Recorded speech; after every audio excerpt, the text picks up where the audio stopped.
যা আসে তা সবটাই। আপনি জানেন বর্তমান দিনে কিভাবে আমরা এই নিয়ম মেনে চলি, এবং ঈশ্বর কি আপনাকে ক্ষমা করবেন যদি আপনি বারংবার ভুল করেন ও ক্ষমা চান? ভাই দুভাগে প্রশ্ন করতে চান, তিনটি ছয়টি প্রশ্ন করতে চান। প্রথম তিনটি প্রশ্ন ভাই করে ফেলেছেন। কেমন করে আমি জানবো যে ইসলামে ইবাদত করা সঠিক?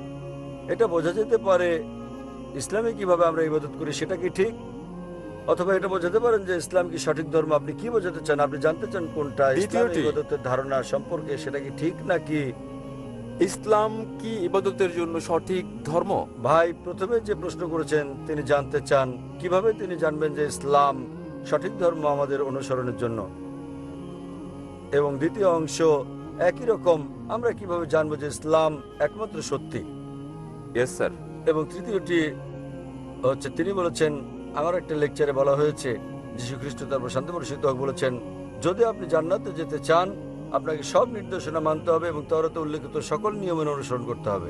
কিভাবে এই যুগে আমরা তওরাতের সব নিয়ম মেনে চলি?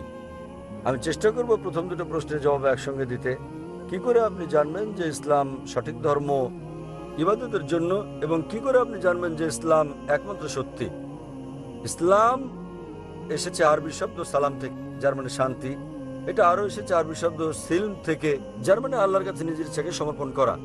ইসলাম মানে সর্বশক্তিমান ঈশ্বরের কাছে নিজের ইচ্ছাকে সমর্পণ করে শান্তি অর্জন করা। এবং কোন গ্রন্থের দাবি যে সেটা ঈশ্বরের বাণী, যে কোনো ধর্মকে প্রমাণ দিতে যে এটা সর্বশক্তিমান ঈশ্বরের কাছ থেকে এসেছে, এই ওহী, এই গ্রন্থ, এই ধর্মকে সময়ের পরীক্ষায় উত্তীর্ণ হতে হবে। অতীতে সেটা ছিল অলৌকিকতার যুগ, এবং মহিমান্বিতকরণ হচ্ছে অলৌকিকের অলৌকিক।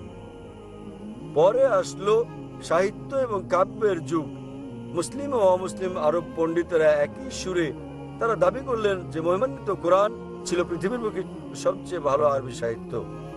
তবে বর্তমানে যদি কোনো ধর্মগ্রন্থ কাব্যিক ঢঙে বলে যে পৃথিবী সমতল, আধুনিক দুনিয়াকে তা গ্রহণ করবে?